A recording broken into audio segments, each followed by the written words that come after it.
আমি ভয় দেখাই না, ভয়কে জয় করতে সাহায্য করি। হ্যাঁ, এটাই আমার ট্যাগলাইন। আর সত্যিই কিন্তু আমার চেম্বারে যারা আসেন তারা জানেন, যারা আমার সাথে ওতপ্রোতভাবে জড়িত আছেন তারা জানেন যে আমি কিভাবে প্রেডিকশন দিই বা আমি কিভাবে কাজ করি। একটু গুগলে গিয়ে সার্চ করলে পরে আমার রিভিউজগুলো পাবেন। আচ্ছা, যাই হোক, বিষয়ে আসা যাক। আজ সব শুভ শুভ। আমাদের সামনে যে দীপান্বিতা অমাবস্যা আসছে, আমরা সারা বছর ধরে এই দীপান্বিতা অমাবস্যার জন্য অপেক্ষা করে থাকি। কেন করে থাকি? এই দীপান্বিতা অমাবস্যার জন্য, সব ভালো কাজ করার জন্য। সবসময় যে অমাবস্যাতে খারাপ কাজ হয় তা কিন্তু না। যার যেরকম রুচি সে সেরকম কাজ করবে। কারোর যদি বাজে রুচি হয় তাহলে সে বাজে কাজ করবে। কেউ যদি লোভী হয় তাহলে সে লোভ সংবরণ করতে না পেরে বাজে কাজ করবে। আর কেউ যদি মনে করে দীর্ঘদিন ধরে গুরুমন্ত্র জপ করে যাচ্ছি, এই জপটাকে আমি কি করে সিদ্ধ করব, তাহলে বলবো এই দীপান্বিতা অমাবস্যার ইউটিলাইজ করো। এই সময় আমাদের এই যে অমাবস্যার রাত, এটা হচ্ছে তন্ত্রমন্ত্রের রাত। সত্যিই কিন্তু তন্ত্রমন্ত্রের রাত। স্বীকার কেউ করে, কেউ করে না। কেউ বিশ্বাস করে, কেউ করে না। আমি বলি ভগবান আছে বলে যদি আমরা বিশ্বাস করে থাকি তাহলে আমরা বিশ্বাস করব ভূতও আছে। যদি আমরা পজিটিভ এনার্জিকে বিশ্বাস করে থাকি তাহলে আমি বলবো নেগেটিভ এনার্জিও আছে। হ্যাঁ, সত্যিই আছে। আমাদের ভেতরে আত্মা আছে না? আমার ভেতরে তো একটা আত্মা আছে। সেই আত্মাটাই তো এখানে বসে আছে, কথা বলছে। ওপরের এটা তো একটা খোলস মাত্র, আপনাদেরকে বোঝাচ্ছে, আপনারা বুঝছেন, না বুঝলে আবার বোঝাচ্ছে। এই সব কিছুই আমার আত্মার দ্বারা। যেদিন আমার শরীর থেকে আত্মাটা বেরিয়ে যাবে সেদিন কিন্তু পুরো খোলসটাই পড়ে থাকবে। তো আত্মাও আছে, ভগবানও আছে। ভগবানও কিন্তু জোর দিয়ে ডাকলে কানে শোনেন উনি। আমরা বিশ্বাস করি ঈশ্বর আছেন। তো ঈশ্বরকে ডাকার বেশ কিছু পদ্ধতি আছে যেগুলো নিয়ে অনেকবার আমি আলোচনা করেছি, আজ নতুন করে আর করছি না। যেটা আসছি, যে বিষয় আমি আজকে আলোচনা করতে চলেছি বা চাইছি, সেটি হচ্ছে যে এই অমাবস্যার রাত, অমাবস্যা পড়ছে যতক্ষণ থেকে নিয়ে মানে সেই দিন কিন্তু পুরো অমাবস্যা থাকছে এবং পরদিন 4টে কততে অমাবস্যা ছেড়ে যাচ্ছে। আমি এখনো সঠিকভাবে একদম প্রত্যেকটা সময় জানি না। তো এই যে সময়গুলো চলে যাচ্ছে, মানে অমাবস্যার সময় যাচ্ছে, যারা গুরুমন্ত্র নিয়ে কাজ করো, মানে কেউ শক্তি মন্ত্র আছে, কারোর কৃষ্ণ মন্ত্র আছে, কারোর শৈব মন্ত্র আছে, মন্ত্র থাকতেই পারে যারা দীক্ষিত ব্যক্তি। আর যারা অদীক্ষিত ব্যক্তি তাদের কোনো মন্ত্র নেই। আমি আসছি দীক্ষিত ব্যক্তিদের জন্য। যারা গুরুমন্ত্র জপ করছো, নিয়ম মাফিক জপ করে যাচ্ছ প্রত্যেক দিন প্রত্যেক নিয়ত, কিন্তু জানবে যে তুমি কালীকে ক্রিং বলে ডাকলে আর সে সাড়া দেবে, তার থেকে আগে সাড়া দেবে যদি তুমি গুরুমন্ত্র জপ করো। কারণ একটা জিনিস মাথায় সবসময় রাখবে, সেটা হচ্ছে যে তুমি যদি একতলা থেকে দোতলায় উঠতে চাও তাহলে কিন্তু তোমার সিঁড়ির প্রয়োজন হবে। সেই সিঁড়ি কিন্তু যদি না থাকে তাহলে একতলা থেকে দোতলা উঠতে পারবে না। ব্যাপারটা ঠিক সেরকমই। ঈশ্বরের কাছে যাওয়ার জন্য আমাদের কিন্তু গুরুকে প্রয়োজন হয়। গুরু ব্যতীত কিন্তু আমরা কখনো ঈশ্বরের কাছে পৌঁছতে পারি না। এবার বলবে যাদের দীক্ষা নেই, সেই জন্যই কি হয়, অনেক সময় বলা হয়ে থাকে যে দীক্ষিত ব্যক্তিরা মায়ের ভোগ রান্না করতে পারবেন, মাকে জল দিতে পারবেন, অদীক্ষিত ব্যক্তিরা পারবেন না। আমি এই মানে কথোপকথনে যাচ্ছি না, এটা অনেকটা তর্কের বিষয়। তা আমার যে বিষয়টা সেটা হচ্ছে যে দেখো, তুমি যদি মাকে মা বলে মনে করো যে আমার বাড়িতে যিনি আছেন মা, তিনি আমার মা সম, তো আমার মা যদি 1 গ্লাস জল চায় তাহলে পরে সে 1 গ্লাস জল তুমি দৌড়ে গিয়ে তাকে দেবে। ভীষণ তেষ্টা পেয়েছে মায়ের। তো কিন্তু যদি তুমি তার মধ্যে প্রচন্ড গরম গ্রীষ্মকাল, এবার সেই 1 গ্লাস জলের মধ্যে তুমি যদি 1 কুচি বরফ দিয়ে তোমার মাকে দাও, তিনি কিন্তু জলটা খাওয়ার পরে বলে একটা ফিলিংস আসবে। এইটাই হচ্ছে দীক্ষা আর অদীক্ষিত ব্যক্তির জলের মধ্যে তফাৎ। আজকের আলোচনায় সঙ্গে থেকো। কে ফোনে আছে আমি একটু কথা বলে নি। কে আছেন ফোনে? আমি ধন্টু কুমার মন্ডল বলছি। ধন্টু। হ্যাঁ, কোত্থেকে বলছেন? আমি হলদিয়া থেকে বলছি। হ্যাঁ বলুন। 26শে নভেম্বর 26শে নভেম্বর 1959। 1959। হ্যাঁ। কি জানতে চান? আর সময় হচ্ছে, এগুলো লাগবে না। কি জানতে চান? শরীর খারাপ যাচ্ছে? হ্যাঁ হ্যাঁ হ্যাঁ, সত্যি খারাপ যাচ্ছে। আর কর্মজীবন। কর্মজীবন এখন আপনি কি জানবেন? কি করেন আপনি? কি আছে শরীর খারাপের দিক দিয়ে, কি আছে একটু বলুন। শরীর খারাপ আপনার যাবে তো, আপনার 7.5 লেগেছে, সেই জন্য শরীর খারাপ যাচ্ছে। কতদিন থাকবেন? 7.5 মোটামুটি থাকবে। 7.5 লেগেছে মানে লেগেছে বহুকাল। আপনার শরীর খারাপ যে আজকে এখন হঠাৎ করে শুরু হলো তা না, বেশ কিছু মাস ধরে আপনার শরীর খারাপ চলছে। তো সেই জায়গা থেকে আরেকটা জিনিস যেটা হয়তো আপনার শুনতে খারাপ লাগবে, আমাদের জীবনে সকলেরই একটা শারীরিক ওঠাপড়া থাকে। আর আপনার এখানে যে আমি ক্যালকুলেশনে যে এজ আসছে তাতে কিন্তু শরীর খারাপ স্বাভাবিক হওয়াটা। সেই জন্য শরীর যদি খুব বেশি খারাপ হয় আপনি ডাক্তারের সাথে কনসাল্ট করুন। ডাক্তারের সাথে কনসাল্ট করলে পরে গিয়ে এই জিনিসটা একটা বয়সের পরে শরীর খারাপটা আজ ভালো কাল খারাপ এগুলো থাকে, এগুলো অ্যাস্ট্রোলজার সলভে থেকে ডাক্তারের সাথে পরামর্শ নিলে বেশি ভালো হয়।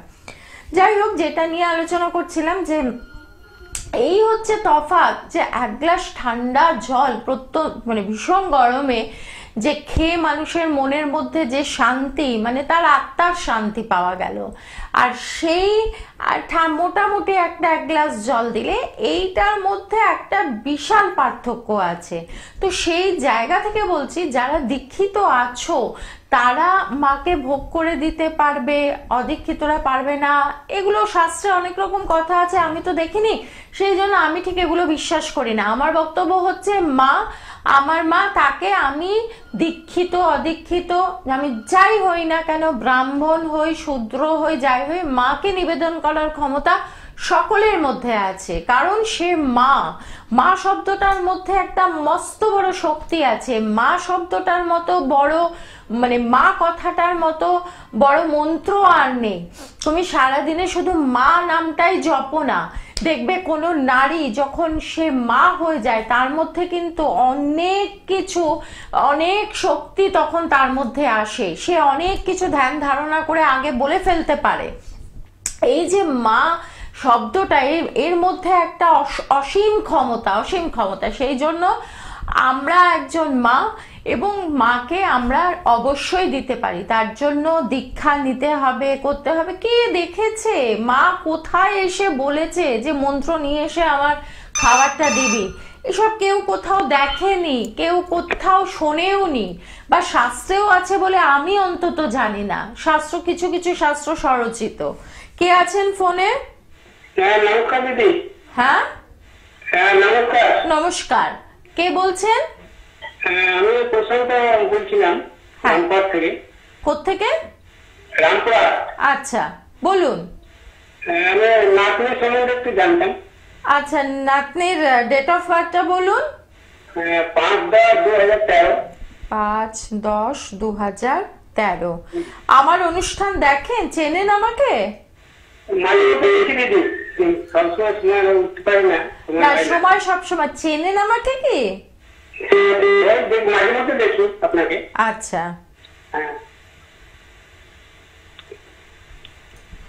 আপনার নাতনির সম্পর্কে জানতে চান। বয়স অনেক কম, অনেক ছোট, তবু বলছি নাতনির ক্ষেত্রে যেটা না, এই মেয়ে কিন্তু পড়াশোনায় ভীষণ ভালো হবে। পড়াশোনার জায়গাতে কোনো চিন্তা করার জায়গা নেই, লেখাপড়া করবে, হায়ার স্টাডিজ আছে। এবং এই মেয়ে কিন্তু 5/3 কম্বিনেশন আছে, বার্থ নাম্বার 5, মানে মেয়েটির মন ভীষণ পরিষ্কার, ভীষণ ভালো মেয়ে। এই মেয়ে মানে সবার সাথে মিশে গিয়ে কথা বলা, মিশে যাওয়া খুব ভালো, খুব সহজ সরল মেয়ে। কিন্তু একে ঠকাবার জন্য কিন্তু খুব সাবধান, মানে লোকজন কিন্তু যত বড় হবে তত একে ঠকিয়ে দিতে পারে, কিন্তু এর পড়াশুনোর জায়গা কিন্তু নিয়ে ভাববার কোনো জায়গা নেই, যেটা হচ্ছে আসল জায়গা আজকালকার দিনে। এবার আপনি যদি বিবাহিত জীবন সম্পর্কে জানতে চান তাহলে পরে আপনি কোনো অ্যাস্ট্রোলজার, বারবার আমি একটা কথাই প্রত্যেকটা লাইভে বলি, শিক্ষিত অ্যাস্ট্রোলজার যে জানে, অনেকেই আছে যারা বইয়ের প্রথম পাতা পড়ে আর শেষ পাতা পড়েই জ্যোতিষী হয়ে যায়, এরকম কোনো অ্যাস্ট্রোলজারের কাছে যাবেন না। যার কাছে যাবেন তার কতটা জ্ঞান আছে জেনে নিয়ে তার কাছে যাবেন, কারণ আপনারা টাকাটা খরচা করছেন, সুতরাং তার জানাটা কিন্তু খুব দরকার। তো রাশি লগ্নটা একটু বলবেন? হ্যাঁ, রাশি রাশি লগ্ন এখানে বলা যাবে না, কারণ এখানে আমার 25 মিনিটের লাইভ থাকে। রাশি লগ্ন বলতে গেলে পরে এখানে অনেকটা, আমি অতটা সময় ওই আপনি রাশি লগ্ন জেনে যে আপনার বিশাল কিছু উপকার হবে তা কিন্তু না। ওর এখানে চার্টে এখানে 5 and 3 এর কম্বিনেশন আছে, সেটা খারাপ কম্বিনেশন না, যথেষ্ট ভালো কম্বিনেশন, মেয়েটি লেখাপড়ায় ভালো হবে।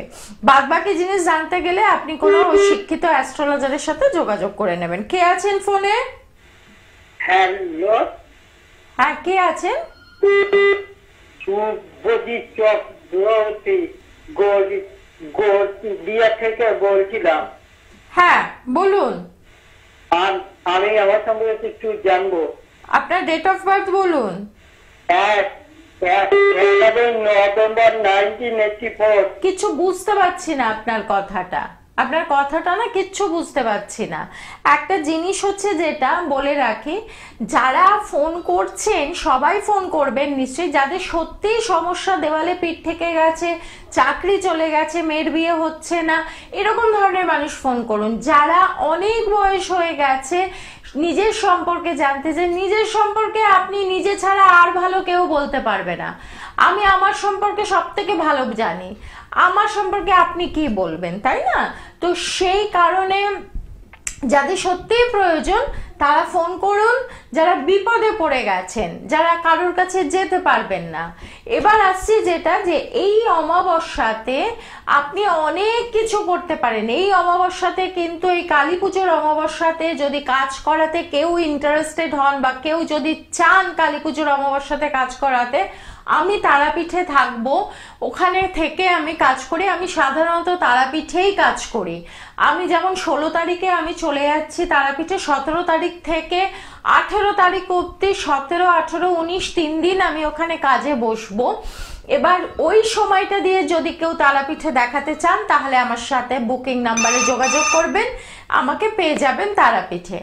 কে আছেন ফোনে? হ্যালো, হ্যাঁ, কে আছেন? হ্যাঁ আমি সঙ্গীতা বলছি, পুরুলিয়া থেকে। পুরুলিয়া থেকে, হ্যাঁ বলো। আমি আমার কেরিয়ার সম্পর্কে জানবো। ছেলে? হ্যাঁ। ছেলের ডেট অফ বার্থ বলো। 16 ডিসেম্বর 2008। 16 ডিসেম্বর 2008। 2001। তোমার কথা কিচ্ছু বুঝতে পারছি না। 2001। 2001? হ্যাঁ। এতক্ষণ তো 8 বলছিলে। 2001? হ্যাঁ।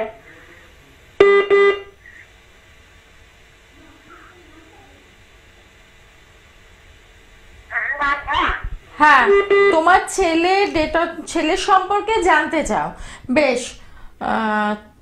7 আর 4 এর কম্বিনেশন, বার্থ নাম্বার আসছে 7, ডেস্টিনি নাম্বার আসছে 4, যেটাতে তুমি কিছুই বুঝবে না।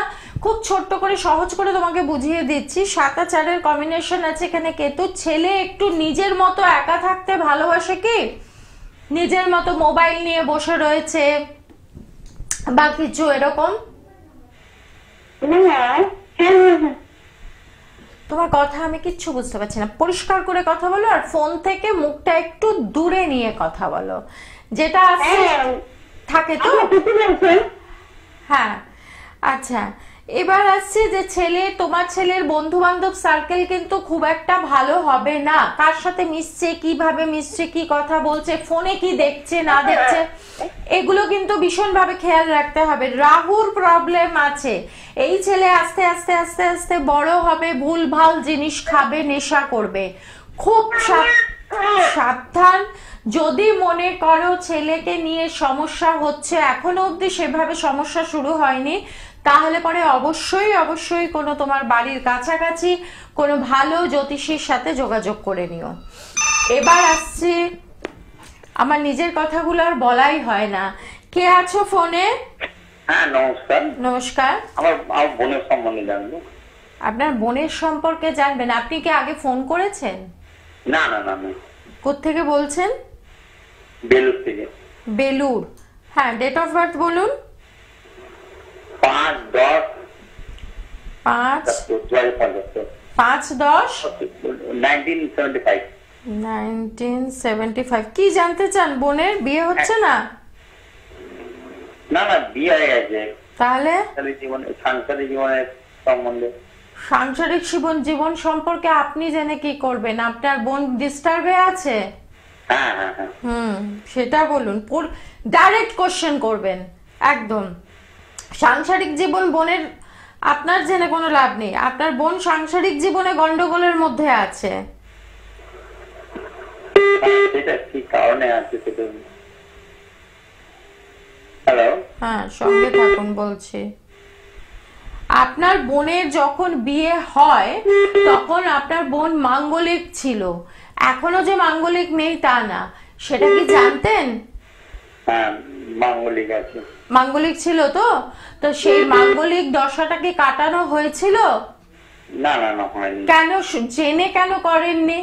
আজকে আমার কাছে জানতে চাইছেন বোনের বিবাহিত জীবন সম্পর্কে। বোনের বিবাহিত জীবন ঠিক নেই, প্রচন্ড রকম ঝগড়াঝাটি, না বনিবনা হওয়া, না বোঝা, হতে পারে সেপারেশনও হয়ে যেতে পারে।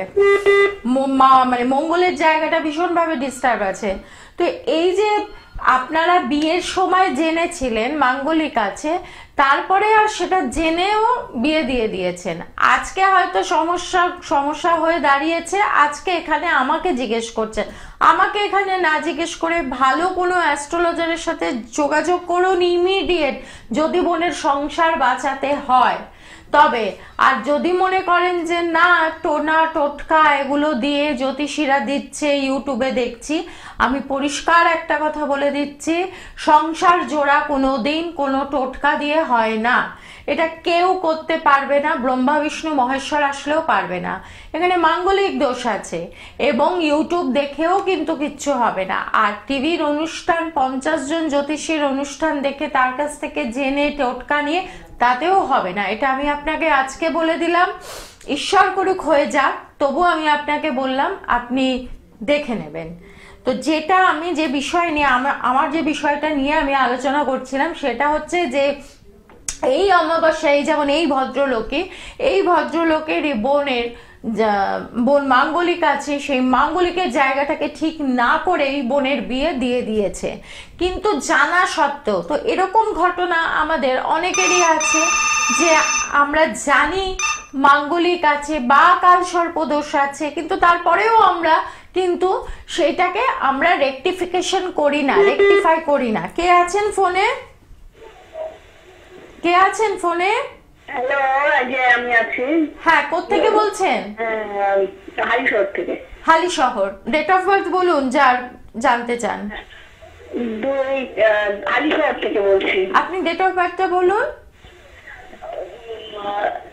ডেট অফ বার্থ হচ্ছে মানে মে মাসের, মানে ওটা। যারা ফোন করবেন তারা একদম শিওর হয়ে ডেট অফ বার্থ জেনে, কারণ যার ডেট অফ বার্থ জানতে চাইছেন, নিজের হোক, সন্তানের হোক, স্বামীর হোক, সেই ডেট অফ বার্থটা তো মুখস্থ। এটাতে কি হয়, খুব অল্প সময়ের লাইফ হয়, তো যার ফলে অনেকে ফোন পায় না। তো যে জিনিসটা আমি বলছিলাম, এই যে সমস্যাগুলো, নানান রকম সমস্যাগুলোর মধ্যে যারা জর্জরিত হয়ে আছেন, তারা কিন্তু অনায়াসে যদি মনে করেন আমার কাছে বা আমার কাছ থেকে প্রেডিকশন নেবেন বা আমার কাছ থেকে কাজ করাবেন, তাহলে পরে তারা নিঃসন্দেহে একবার যাচাই করে নিয়ে যে আমি ঠিকঠাক অ্যাস্ট্রোলজি করতে পারি কিনা জেনে নিয়ে একবার আসবেন। আসলে পরে বুঝতে পারবেন কিভাবে প্রেডিকশন দেওয়া হয়, কিভাবে রেমেডি দেওয়া হয় এবং কত টাকার রেমেডি দেওয়া হয়। আমার কাছে কোনো গলা টিপে ধরার মতো অ্যামাউন্ট আমি কাউকে বলি না, বলাটা পছন্দ করি না। এবং আমি চাই আমার কাছে যারা এসছে তাদের মধ্যে কেউ আমাকে মা ডেকেছে, কেউ আমাকে দিদি ডাকে, কেউ আমাকে বোন ডাকে, কেউ আমাকে মেয়ে ডাকে, যার যেরকম ভালোবাসার জায়গা সে সেরকম ভাবে ডাকে। তো তাদেরকে রক্ষা করা যেন আমার গুরুর কৃপায় যেন তারা তাদের সমস্যা থেকে বেরোতে পারে, এটাই আমার উদ্দেশ্য থাকে কাজ করতে বসার সময়। এবং এই যে সময়টা এই অমাবস্যা, দীপান্বিতা অমাবস্যা, আমাদের বছরে 4টে অমাবস্যা কিন্তু খুব অ্যাক্টিভলি কাজ করে, তার মধ্যে কিন্তু এই দীপান্বিতা অমাবস্যা কিন্তু মারাত্মক ভাবে কাজ করে। হ্যালো, কে আছেন? কে আছেন? হ্যালো, হ্যাঁ বলুন। হ্যাঁ বলছি যে আমার একটু আর্থিক দিকটা দেখার জন্য আর কি অনুরোধ। কোত্থেকে বলছেন? আমি মেমারি থেকে বলছি, বাসুদেব ব্যানার্জি। কোনখান থেকে বলছেন? পূর্ব বর্ধমানের মেমারি। আচ্ছা, মেমারি। হ্যাঁ, ডেট অফ বার্থ বলুন। আমার ডেট অফ বার্থ হচ্ছে 1958, 17 জুলাই। 1958? হ্যাঁ, 17 জুলাই। 17 জুলাই। আপনার তো হ্যাঁ, ওগুলো লাগবে না। প্রবল গুপ্ত শত্রু, একজন দুজন না, প্রচন্ড রকম ভাবে এখানে কেতুর জায়গা। হ্যাঁ, কি করব?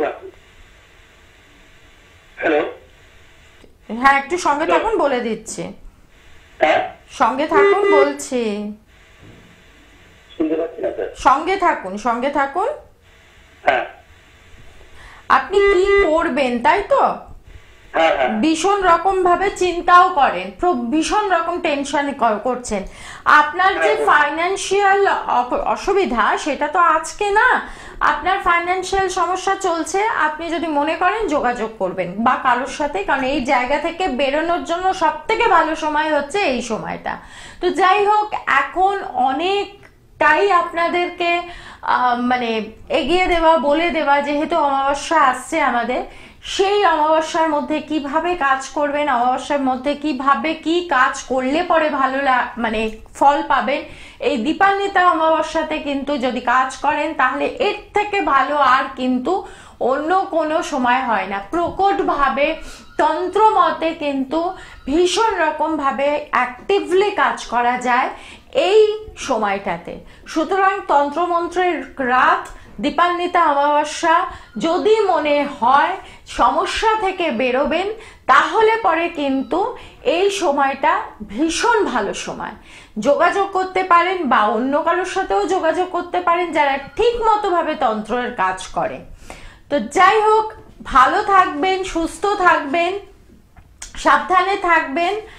আর যে জিনিসটা বলার জন্য আর কি আমি এতবার চেষ্টা করেছি কিন্তু বলে উঠতে পারিনি, যেটা হচ্ছে যে যদি মনে করেন কারোর কাছে যেতে পারছি না, কোনোভাবে কিছু করতে পারছি না, তা কিন্তু শত্রুতে জর্জরিত হয়ে গেছে, তাহলে আপনার বাড়িতে যে কালো তাওয়াটা আছে যেটাতে আপনি রুটি সেকেন, সেই কালো তাওয়াটার উপর করে, অবশ্যই ঠান্ডা অবস্থায়, উপর করে সর্ষের তেল নেবেন, নতুন সিল কাটা একটি বাটিতে সর্ষের তেল নেবেন। এবং এই মধ্যমা কেন? মধ্যমা হচ্ছে তন্ত্রের কাজ করি আমরা মধ্যমা দিয়ে। সেই সর্ষের তেল দিয়ে শত্রুর নাম লিখবেন। যদি একাধিক শত্রু থাকে তাহলে সেটাও লিখতে পারেন, কোনো অসুবিধা নেই। সেই এবার চাটুটাকে সোজা করে আগুনে বসিয়ে আপনি আপনার কাজ করুন, দেখুন। এবং অমাবস্যা চলাকালীন ভালো থাকবেন, সুস্থ থাকবেন, সাবধানে থাকবেন।